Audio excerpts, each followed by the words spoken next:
Hello everyone, मेरे YouTube channel में आप सबका स्वागत है। अगर आप एनसीईआरटी की इंग्लिश और सामाजिक पढ़ना चाहते हैं तो इस चैनल को सब्सक्राइब करें और बेल आइकन को दबाएं ताकि आपको सारे नोटिफिकेशन मिलते रहे। आज हम करेंगे 8th क्लास की भूगोल संसाधन एवं विकास का 5th लेसन, जिसका नाम है उद्योग। इससे पहले के 4 लेसन्स का लिंक डिस्क्रिप्शन में दे दिया गया है, आप उनकी भी वीडियो को देखें, उनको भी पढ़ें और जानकारी प्राप्त करें ताकि आपको 5वां लेसन आसानी से समझ आ जाए, क्योंकि अगर आपको पीछे की जानकारी होगी तो अगली चीज़ समझ आएगी। तो आइए लेसन शुरू करते हैं। आज का हमारा लेसन है उद्योग। इससे पहले हमने कृषि लेसन पढ़ा था और ये पता लगाया था कि कृषि प्राथमिक प्रक्रिया है, यानी कि कृषि में जो कुछ पैदा किया जाता है, जैसे कपास या जूट आदि पैदा की जाती है, तो वह उस चीज़ का पहला चरण है। उसे उत्पाद बनने के लिए दूसरे स्थान पर जाना पड़ता है या कारखानों आदि में जाना पड़ता है, जहां पर कच्चा माल से पक्का माल तैयार किया जाता है, यानी कि उस चीज से वस्तुओं का निर्माण किया जाता है। जैसे आपने 7th क्लास में बाजार में एक कमीज पढ़ा था और उसमें ये पढ़ा था कि खेत में कपास तैयार होती है, उसके बाद वह कपास कारखाने में जाती है और मशीनों के द्वारा कपड़ा तैयार किया जाता है। तो इस तरह से कारखाने के अंदर द्वितीयक चरण होता है, यानी कि कच्चा माल कहीं और बनता है और उसको तैयार और कहीं किया जाता है। इसी तरह से आप जो किताब पढ़ते हैं या आपके पास जो कॉपी है, इसके अंदर जो पेज हैं, यानी कि कागज, पेड़ों को काटकर तैयार किया जाता है। कागज को बनाने के लिए जिस कच्चे माल की जरूरत होती है वह कच्चा माल पेड़ों से प्राप्त होता है। पेड़ों को काट कर उसे लुगदी मिल तक ले जाया जाता है और वहाँ लुगदी मिल में उस पेड़ के कटे हुए भाग की लुगदी बनाई जाती है। उसके अंदर कुछ रासायनिक पदार्थ मिलाए जाते हैं और लुगदी तैयार की जाती है। लुगदी एक तरह की, जैसे आटे की लई बनाते हैं या पेस्ट बनाते हैं, तो इस तरह की वो लुगदी बन जाती है और उस लुगदी से फिर मशीनों के द्वारा कागज बनाया जाता है। उस कागज को फिर प्रेस में भेजा जाता है। प्रेस किसे कहते हैं? जहां कागज को मशीनों के द्वारा छापा जाता है, मशीनों के द्वारा कागज के ऊपर लिखा जाता है, जैसे अखबार लिखे जाते हैं, तो उस जगह को प्रेस कहते हैं। तो जब लुगदी मिल कारखाने में कागज तैयार हो जाता है, वो कागज प्लेन होता है, फिर उसको प्रेस में भेजकर उसको छपाई का काम किया जाता है और इस तरह से किताबें तैयार होती है या अखबार तैयार होता है। ये पूरी प्रक्रिया आपको याद करनी है ताकि आपको पता चले कि एक कागज बनने के लिए कितनी प्रक्रियाओं में से गुजरना पड़ता है। इस तरह हम देखते हैं कि कागज को बनाने के लिए सबसे पहले पेड़ काटा गया, तो पेड़ प्राथमिक क्रिया है। उसके बाद उसकी लुगदी बनाई गई, तो जहाँ पर लुगदी बनाई गई वो द्वितीयक क्रिया है, और जहाँ पर कागज को छापा गया प्रेस में तो वो तृतीयक क्रिया है। तो किसी चीज को बनने के लिए कई क्रियाओं में से गुजरना पड़ता है, तब जाकर वो एक उत्पाद तैयार होता है, एक वस्तु तैयार होती है। इस तरह हम देखते हैं कि वस्तुओं को बनाने में उद्योगों का महत्वपूर्ण रोल है कि उद्योगों के द्वारा ही चीजें बनाई जाती हैं। इन उद्योगों में कच्चा माल लिया जाता है और तैयार माल बनाया जाता है। इससे लोगों को रोजगार भी मिलता है, सेवा मिलती है। लोहा और इस्पात उद्योग वस्तुओं को बनाने के लिए ही है। इनमें लोहे और इस्पात की वस्तुएं बनाई जाती है इन कारखानों में। इसी तरह कोयला खनन उद्योग है और ये कोयले को धरती से बाहर निकालने का काम करता है। उद्योगों के वर्गीकरण की हम अगर बात करें तो उद्योगों का वर्गीकरण कच्चा माल, आकार और स्वामित्व के आधार पर किया जाता है। ये 3 बातें अच्छी तरह याद करें कि किसी उद्योग को बनाने के लिए ये 3 चीजों की जरूरत होती है। सबसे पहले हम बात करेंगे कच्चे माल के आधार पर उद्योगों का वर्गीकरण। कच्चा माल भी कई तरह का होता है। कुछ कच्चा माल खेतों से प्राप्त होता है, कुछ खनिज पदार्थ होते हैं और कुछ कच्चा माल समुद्र से प्राप्त होता है और कुछ कच्चा माल वनों से प्राप्त होता है। इस तरह से जो कच्चा माल जहां से प्राप्त होता है उद्योग को उसी के ऊपर आधारित समझा जाता है। जैसे जिस उद्योग को कच्चा माल कृषि से मिलता है उसे कृषि आधारित उद्योग कहते हैं, और जिस उद्योग को खनिज पदार्थों से कच्चा माल मिलता है उसे खनिज आधारित उद्योग कहा जाता है। और इसी तरह कुछ उद्योगों को समुद्र से कच्चा माल मिलता है तो उनको समुद्र आधारित उद्योग कहा जाता है, और जिन उद्योगों को वनों से कच्चा माल मिलता है तो वन आधारित उद्योग कहा जाता है। इस तरह से आप समझ गए होंगे उद्योग को जहाँ से कच्चा माल मिलता है उसी पर आधारित समझा जाता है। इसी तरह आकार के आधार पर भी उद्योगों का वर्गीकरण किया जाता है। जैसे कुछ उद्योग बहुत बड़े बड़े होते हैं और कुछ छोटे उद्योग होते हैं। जो बड़े उद्योग होते हैं उनमें बहुत ज़्यादा पैसा खर्च किया जाता है, जबकि छोटे उद्योगों में कम पैसा खर्च किया जाता है। ये कह सकते हैं कि अगर किसी व्यक्ति के पास ज़्यादा पैसा नहीं है तो वो थोड़े पैसे से कोई छोटा उद्योग खोल सकता है। और छोटे उद्योग को लघु उद्योग कहा जाता है और बड़े उद्योग को बृहत आकार का उद्योग कहा जाता है। लघु उद्योग को कुटीर उद्योग भी कहा जाता है और ये छोटे पैमाने के उद्योग होते हैं। इनमें लोग हाथों के द्वारा चीजें बनाते हैं जिनको दस्तकार कहते हैं। जैसे टोकरी बनाना, मिट्टी के बर्तन बनाना या हाथ से कोई और चीजें बनाना। जैसे कुम्हार मिट्टी के दिए बनाता है तो ये कुटीर उद्योग है, लघु उद्योग है। बड़े उद्योगों में बड़ी मात्रा में सामान बनाया जाता है। बड़े उद्योगों में मशीनों के द्वारा भी चीजें बनाई जाती हैं, जबकि लघु उद्योगों में मशीनों के द्वारा चीजें नहीं बनाई जाती। इस तरह बड़े उद्योगों में नई टेक्नोलॉजी का प्रयोग किया जाता है, लेकिन कुटीर उद्योग या लघु उद्योगों में इस टेक्नोलॉजी का प्रयोग नहीं होता है। जैसे रेशम उद्योग लघु उद्योग का उदाहरण है। इसी तरह जहां खाने पीने की चीजें बनाई जाती है वो भी लघु उद्योग कहलाता है। जैसे खाद्य प्रक्रमण उद्योग। बड़े उद्योगों में ऑटोमोबाइल का उदाहरण आता है या भारी मशीनें बनाने वाले उद्योग आते हैं। स्वामित्व के आधार पर भी ये दो तरह के होते हैं, एक निजी उद्योग, दूसरा सरकारी उद्योग। निजी उद्योग वो होता है जो किसी व्यक्ति ने खोल लिया है, किसी व्यक्ति के द्वारा बनाया जाता है। जैसे प्राइवेट स्कूल होते हैं कि किसी व्यक्ति के द्वारा खोला गया स्कूल निजी स्कूल कहलाता है। इसी तरह निजी उद्योग भी होते हैं जो व्यक्ति स्वयं अपनी पूंजी लगाकर खोलता है। इस उद्योग के अंदर जो खर्चा होता है वो उसी व्यक्ति का होता है और जो कमाई होती है वो भी उसी व्यक्ति की अपनी होती है। उस उद्योग के लिए जमीन खरीदना, कच्चा माल प्राप्त करना या मजदूरों का प्रबंध करना उस व्यक्ति की अपनी जिम्मेवारी होती है।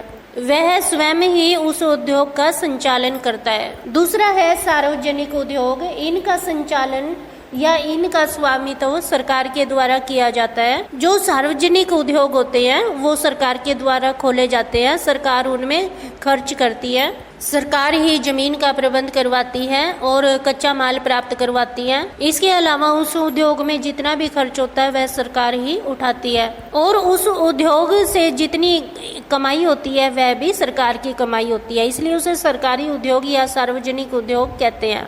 इसका उदाहरण हिंदुस्तान एरोनॉटिक्स लिमिटेड और steel authority of India limited है। इसके अलावा संयुक्त क्षेत्र के उद्योग भी होते हैं। इनका स्वामित्व या संचालन राज्यों और कुछ व्यक्तियों के द्वारा किया जाता है। कुछ व्यक्तियों के समूह और राज्य मिलकर इस उद्योग को चलाते हैं। जो लिमिटेड उद्योग होते हैं वो इसी प्रकार के उद्योग होते हैं। उदाहरण के लिए मारुति उद्योग लिमिटेड संयुक्त क्षेत्र के उद्योग का एक उदाहरण है। इसी तरह सहकारी क्षेत्र के उद्योग ये भी लिमिटेड होते हैं, ये भी दोनों के द्वारा चलाए जाते हैं। ये कह सकते हैं कि राज्य सरकार मिलकर और कुछ लोगों का समूह मिलकर उद्योग के लिए जमीन का प्रबंध करता है, कच्चा माल का प्रबंध करता है और उद्योग को बनवाता है और उसका संचालन करता है। इनके उदाहरणों में आनंद मिल्क यूनियन लिमिटेड या सुधा डेयरी सहकारी उपक्रम आते हैं। या जिन उद्योगों के पीछे लिमिटेड लगा होता है वो इसी तरह के उद्योग होते हैं। आगे हम पढ़ेंगे उद्योगों की अवस्थिति को प्रभावित करने वाले कारक। जब कोई उद्योग बनाना चाहते हैं तो हमें ये सब बातें ध्यान में रखनी पड़ती हैं जो इस चित्र में दिखाई गई हैं। जहाँ पर ये सभी चीजें आसानी से मिल जाती हैं वहीं पर उद्योग बना सकते हैं और जहाँ पर ये चीजें नहीं होती हैं वहाँ पर उद्योग बनाना संभव नहीं है। तो ये चीजें हैं जल, बाजार, पूंजी, श्रम, कच्चा माल, विद्युत, भूमि, परिवहन, संचार। कि किसी उद्योग को उसी स्थान पर बना सकते हैं जहां उस स्थान पर पानी आसानी से मिल जाए और उस सामान को बेचने के लिए बाजार भी हो और पूंजी भी आसानी से मिल जाए और कारखाने में उद्योग में काम करने के लिए मजदूर भी मिल जाए और कच्चा माल आसपास में ही मिल जाए और बिजली का प्रबंध हो और भूमि खुली डुली हो, अच्छा बड़ा आकार हो और परिवहन का इंतजाम हो, सड़कें हो, गाड़ियां चलती हो और संचार के साधन हो, तो उसी स्थान पर किसी उद्योग को बना सकते हैं। इस लेसन के अंदर हम अनेक प्रकार के उद्योगों की बात करेंगे, जैसे कपड़ा उद्योग, लोहा इस्पात उद्योग। तो ये उद्योग बनाने के लिए इन सब चीज़ों का होना बहुत ज़रूरी है। उस स्थान पर ये चीज़ें होंगी तो उद्योग बन सकता है। तो आप इन कारकों को अच्छी तरह से याद कर लीजिए, इनके नाम याद कर लीजिए, क्योंकि ये पेपर में क्वेश्चन आता है कि उद्योग बनाने के लिए कौन कौन से कारकों की ज़रूरत होती है। जहाँ पर ये सभी कारक पाए जाते हैं वहीं पर उद्योगों का विकास होता है। अब हम पढ़ेंगे औद्योगिक तंत्र। औद्योगिक तंत्र में निवेश, प्रक्रम और निर्गत 3 बातें शामिल हैं।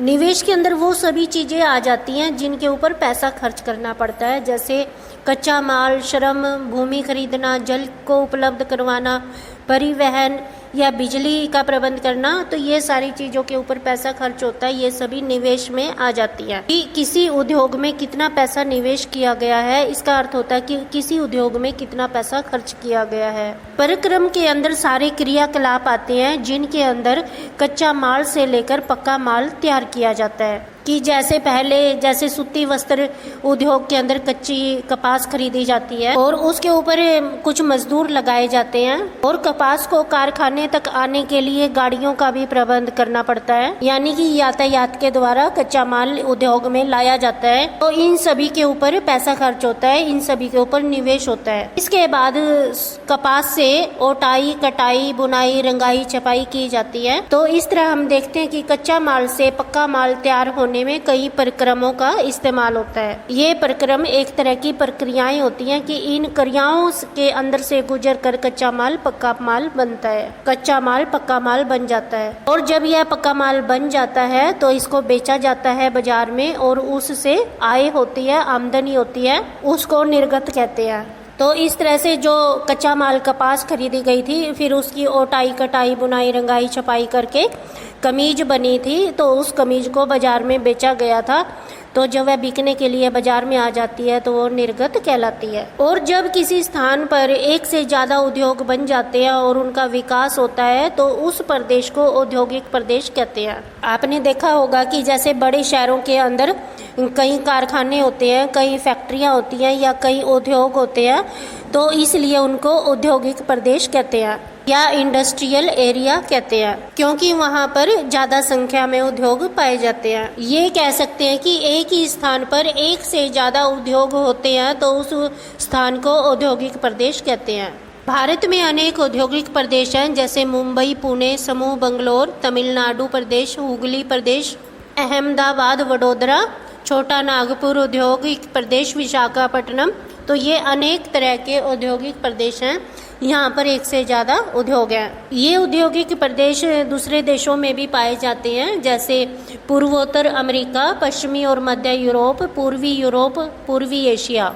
ये औद्योगिक प्रदेश उन्हीं स्थानों पर होते हैं जहाँ पर शीतोष्ण कटिबंधीय क्षेत्र होता है या समुद्री पत्तन होते हैं, और जहाँ पर कोयला या बिजली आसानी से मिल जाती है। समुद्री पतन के बारे में पिछले लेसन्स में भी बता दिया गया है कि समुद्री जहाज़ों के अड्डे को समुद्री पतन कहते हैं, क्योंकि इन उद्योगों में बनने वाली चीज़ें दूसरे देशों में भी जाती हैं और वो समुद्री जहाज़ों के द्वारा सामान दूसरे देशों में पहुंचाया जाता है। ये विश्व का नक्शा दिखाया गया है और इसमें ये सभी उद्योग बताए गए हैं कि विश्व की औद्योगिक पट्टी बताई गई है और औद्योगिक प्रदेश काले रंग के बताए गए हैं।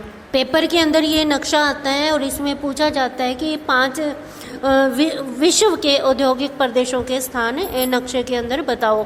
तो ये आप याद करिए, जो आपको आसान लगते हैं उनको याद कर लीजिए। इस तरह आप देखते हैं कि ये औद्योगिक प्रदेश दूसरे देशों में भी है और भारत के अंदर भी है।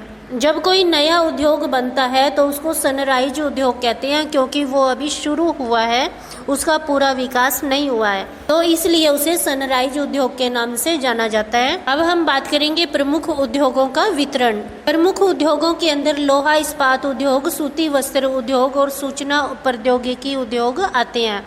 इन तीनों उद्योगों के नाम याद कर लीजिए, ये महत्वपूर्ण उद्योग हैं, इसलिए इनको प्रमुख उद्योग कहते हैं। लोहा इस्पात उद्योग के अंदर सभी मशीनें बनाई जाती हैं और वो मशीनें दूसरे उद्योगों में जाती हैं और उन मशीनों से दूसरे उद्योग अपना विकास करते हैं या अपना सामान बनाते हैं। तो इस तरह देखते हैं कि जो लोहा इस्पात उद्योग है वो सभी उद्योगों की रीढ़ की हड्डी है, क्योंकि दूसरे उद्योगों में जो मशीनें आती हैं जिनके द्वारा सामान बनाया जाता है वो मशीनें लोहा इस्पात उद्योग से ही आती हैं, या दूसरे उद्योगों में जो पुर्जे होते हैं जिनके द्वारा सामान बनाया जाता है, उपकरण होते हैं उनके, तो वो उपकरण या पुर्जे लोहा इस्पात उद्योग से ही आते हैं।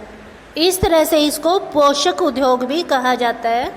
और लोहा इस्पात उद्योग उसी स्थान पर बना सकते हैं जहां पर श्रम पूंजी, स्थान और अवसंरचना आसानी से मिल जाए, यानी कि जहां पर लोह अयस्क मिल जाए। लोह अयस्क क्या होते हैं? जो जमीन के अंदर से खोद कर लोहे के कण निकाले जाते हैं उनको लोह अयस्क कहते हैं। और जहां पर कोयला मिल जाए, जहां पर चूना पत्थर आसानी से मिल जाए, वहीं पर लोह अयस्क इस उद्योग का निर्माण होता है। इसके अलावा यहाँ भट्ठी का भी इस्तेमाल किया जाता है, क्योंकि जो जमीन के अंदर से लोह अयस्क निकाले जाते हैं उनको भट्ठी के अंदर पिघलाया जाता है। इस पिघलाने की क्रिया को प्रगलन क्रिया कहते हैं, यानी कि प्रगलन एक ऐसी क्रिया है जिसके अंदर धातुओं को पिघलाया जाता है। जैसे सुनार सोने के आभूषण बनाता है तो सोने को पिघलाता है, तो उसको प्रगलन कहते हैं। तो इस उद्योग के अंदर कच्चा माल भट्टी के अंदर पिघला कर पक्का माल तैयार किया जाता है, जिससे पुर्जे बनते हैं, उपकरण बनते हैं या मशीनें बनती हैं। इस्पात कड़ा होता है जिसको करड़ा बोलते हैं, और यह आसानी से काटा और आकार दिया जा सकता है। इसके तार भी बनाए जा सकते हैं, इसकी चादर भी बनाई जा सकती है। ये कह सकते हैं कि इस्पात को काटना या कोई भी आकार देना आसान होता है। इस्पात के अंदर एल्यूमिनियम, निकल, तांबा जैसी धातुएं मिलाई जाती हैं, और इस तरह से जो मिश्रण तैयार होता है उसको मिश्र धातु कहते हैं, कि उसके अंदर कई धातुओं का मिश्रण होता है।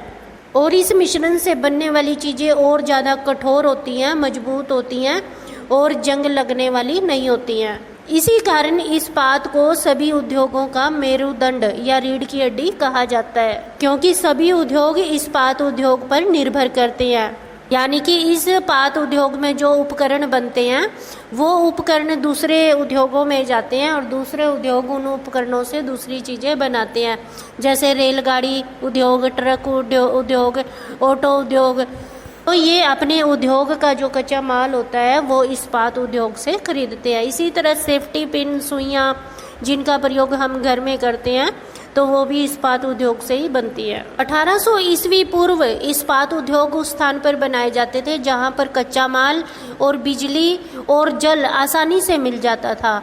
लेकिन 1800 ईस्वी पूर्व के बाद इस्पात उद्योग उस स्थान पर बनाए जाने लगे जहाँ पर कोयला और नहरें और रेलवे के साधन उपलब्ध हो, यानी कि इस्पात को पिघलाने के लिए कोयला हो, नहरों से जल मिलता हो और उस सामान को दूसरे स्थान पर भेजने के लिए रेलें हो। 1950 के बाद लोहा और इस्पात उद्योग समुद्री तट के किनारे बनने लगे, जहां पर समुद्री पत्तन होते हैं, समुद्री जहाज़ों के अड्डे होते हैं, और इन जहाज़ों के द्वारा इस उद्योग में बनने वाला सामान दूसरे देशों तक जा सकता है। इस तरह हम देखते हैं कि जैसे जैसे नई टेक्नोलॉजी आती है तो उद्योग भी दूसरे स्थानों पर बनने लगते हैं। भारत के अंदर जो लोहा इस्पात उद्योग के लिए कच्चा माल होता है जिसको लोह अयस्क कहते हैं, जो ज़मीन के अंदर से निकाले जाते हैं, तो ये लोह अयस्क सस्ते दाम पर मिल जाते हैं। इसके अलावा भारत में जो मजदूर होते हैं वो भी सस्ते में काम करने के लिए तैयार हो जाते हैं। और तीसरा जो परिवहन या बाजार होता है वो भी सस्ती कीमत पर ही होता है, या सस्ती कीमत पर हमें गाड़ियाँ उपलब्ध हो जाती हैं सामान को दूसरे स्थानों तक पहुंचाने के लिए। इसलिए सभी महत्वपूर्ण जो इस्पात उद्योग हैं वो भिलाई, दुर्गापुर, बर्नपुर, जमशेदपुर, राउरकेला और बोकारो में स्थित है। तो इस प्रदेश को औद्योगिक प्रदेश कहा जाता है, क्योंकि एक ही स्थान पर काफ़ी उद्योग पाए जाते हैं। इस्पात उद्योग का जो उत्पादन है वो लगातार काफ़ी संख्या में बढ़ रहा है। Tata iron and steel company, इसको टिस्को कहते हैं, और ये जमशेदपुर के अंदर है। 1947 से पहले भारत के अंदर एक ही इस्पात का कारखाना था जिसका नाम Tata iron and steel company limited या टिस्को था। ये इसका छोटा नाम है, इसको याद करें। पेपर में क्वेश्चन आता है कि टिस्को की फुल फॉर्म बताओ। ये एक निजी कारखाना था, कि जैसे हमने पहले पढ़ा निजी कारखाना क्या होता है, किसी व्यक्ति के द्वारा बनाया गया कारखाना, ये उसके पैसों से बनाया गया कारखाना। भारत आजाद होने के बाद सरकार ने ये काम अपने हाथ में ले लिया। 1907 में साकची में ये टिस्को कारखाना बनाया गया था। यहाँ पर झारखंड में स्वर्ण रेखा, ये नदी का नाम है स्वर्ण रेखा, झारखंड के अंदर है, और खरकई नदियों के संगम से इस कारखाने को पानी मिलता था। और जलवायु के हिसाब से भी जमशेदपुर काफी अच्छा इलाका था जहां पर ये कारखाना बना सकते थे, इसलिए साकची को चुना गया इस उद्योग को बनाने के लिए। और इसके पास ही काली माटी स्टेशन भी है जो 32 किलोमीटर की दूरी पर है। इस तरह से रेल के द्वारा सामान को दूसरे स्थानों पर पहुंचाया जा सकता है। रेल एक अच्छा साधन है क्योंकि रेल के द्वारा बहुत ज्यादा मात्रा में सामान को दूसरे स्थानों पर भेज सकते हैं। इसके अलावा रेल के द्वारा कोयला, जो भट्टी जलाने के काम आता है,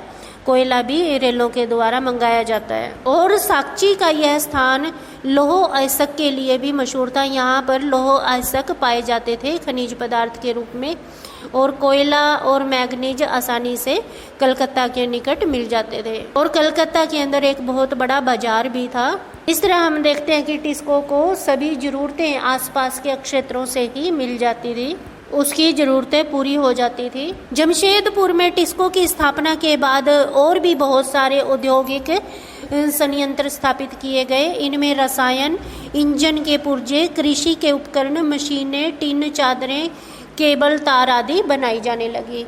इस तरह हम देखते हैं कि लगभग सभी तरह के उद्योग लौह इस्पात उद्योग पर निर्भर होते हैं। आगे हम पढ़ेंगे पिट्सबर्ग के बारे में। ये संयुक्त राज्य अमेरिका का महत्वपूर्ण इस्पात नगर है। पिट्सबर्ग के उद्योग को आसपास से ही सभी सुविधाएं मिल जाती हैं। कच्चा माल मिल जाता है, कोयला पिट्सबर्ग में ही होता है, और लौह अयस्क मिनेसोटा की लोहे की खानों से मिल जाता है।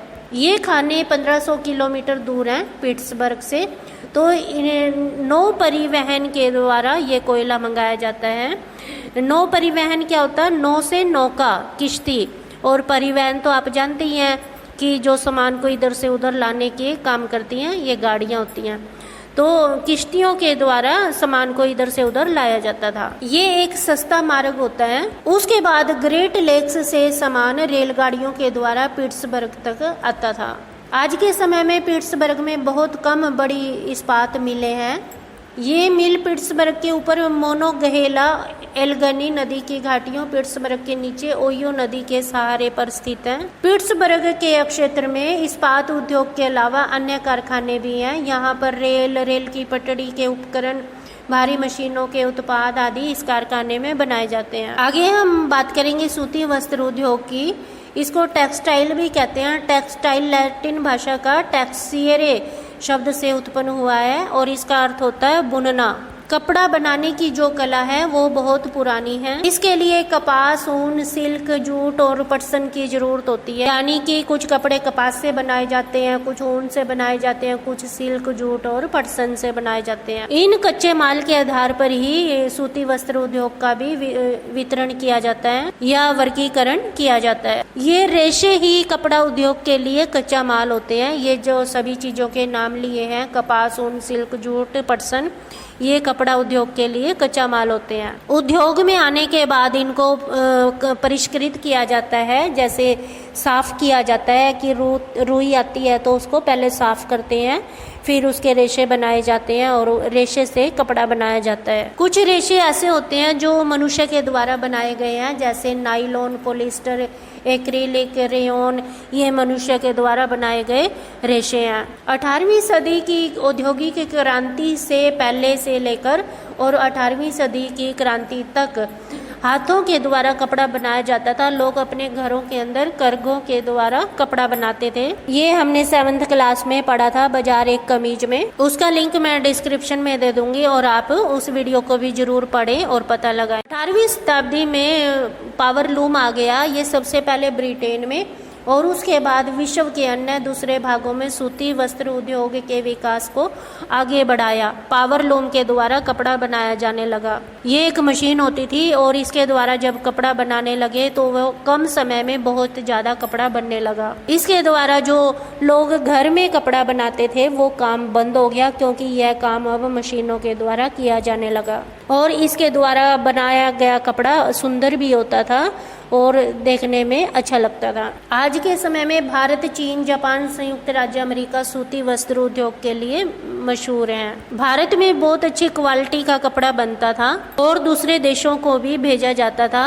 भारत के बने कपड़े की दूसरे देशों में, यूरोप में बहुत ज़्यादा मांग थी और भारत के अनेक स्थानों पर जैसे ढाका में मलमल, मुसलीपट्टनम में छींट, कालीकट का कैलिको और बुरहानपुर, सूरत, वडोदरा ये सूती वस्त्र उद्योग के लिए माने जाते थे। ये स्थान सूती वस्त्र उद्योग के लिए फेमस थे। यहाँ का बना हुआ कपड़ा बहुत सुंदर होता था और उसका डिजाइन बहुत अच्छा होता था, जिसकी यूरोप में मांग थी। लेकिन ये हाथ से बना हुआ कपड़ा महंगा भी होता था और इसको बनाने में बहुत ज्यादा समय लग जाता था। इसलिए ये चीज पावरलूम आने के बाद समाप्त हो गई और अब उद्योगों के अंदर कपड़ा मशीनों के द्वारा बनने लगा, जो कम समय में बहुत ज़्यादा बन जाता था और देखने में बहुत ज़्यादा सुंदर होता था। मुंबई के अंदर सबसे पहला कपड़ा उद्योग 1854 में स्थापित किया गया था।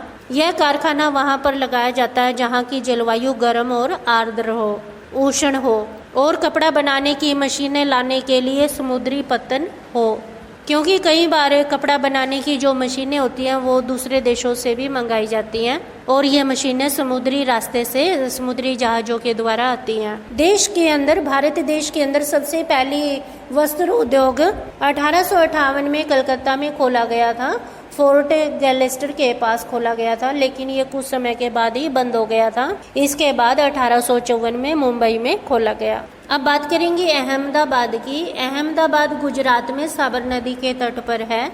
1859 में यहाँ पहली सूती मिल स्थापित की गई थी और जल्दी ही यह भारत का दूसरा सबसे बड़ा वस्त्र निर्माता शहर बन गया था, इसलिए इसको भारत का मैनचेस्टर कहा जाने लगा। भारत में जो कपड़ा बनता है उसका 1/3 हिस्सा दूसरे देशों को भेजा जाता है, जिसको निर्यात कहते हैं। गुजरात की जलवायु कपड़ा उद्योग के अनुकूल है और यहाँ पर आसानी से कपास मिल जाती है और जल मिल जाता है। वो सभी कारक मिल जाते हैं जो एक उद्योग के लिए जरूरी होते हैं। और ये इलाका घनी आबादी वाला है, यहाँ की जनसंख्या बहुत ज्यादा है, इसलिए सस्ते मजदूर भी आसानी से मिल जाते हैं। और अहमदाबाद के पास ही मुंबई शहर पड़ता है और दोनों स्थानों पर समुद्री पत्तन होते हैं, जो समुद्री जहाजों के अड्डे होते हैं, इसलिए दूसरे स्थानों पर सामान को भेजना समुद्री रास्ते से आसान होता है। लेकिन गुजरात के अंदर, अहमदाबाद के अंदर पुरानी मशीनों से ही कपड़ा बनाया जाता था, इसलिए कुछ उद्योग बंद हो गए हैं। इसके बाद आता है ओसाका। ओसाका जापान का एक महत्वपूर्ण वस्त्र निर्माण केंद्र है। इसको जापान का मैनचेस्टर कहा जाता है। ओसाका में भी इसीलिए वस्त्र उद्योग का निर्माण हुआ क्योंकि वहाँ की जलवायु वस्त्र उद्योग के अनुकूल थी और जल आसानी से मिल जाता था और भूमि भी आसानी से मिल जाती थी और वहाँ की जलवायु उष्ण और गर्म थी और योडो नदी से उद्योग को पानी मिल जाता था और समुद्री पत्तन भी थे, जिसके कारण सामान को दूसरे स्थानों पर भेजा जाता था। इस तरह हमने देश और विदेश के अनेक उद्योगों की बात की। ये उद्योग उसी स्थान पर बनाए जाते हैं जहाँ पर भूमि, जल, बिजली और कच्चा माल और काम करने वाले मजदूर आसानी से मिल जाते हैं। आगे हम बात करेंगे सूचना प्रौद्योगिकी की।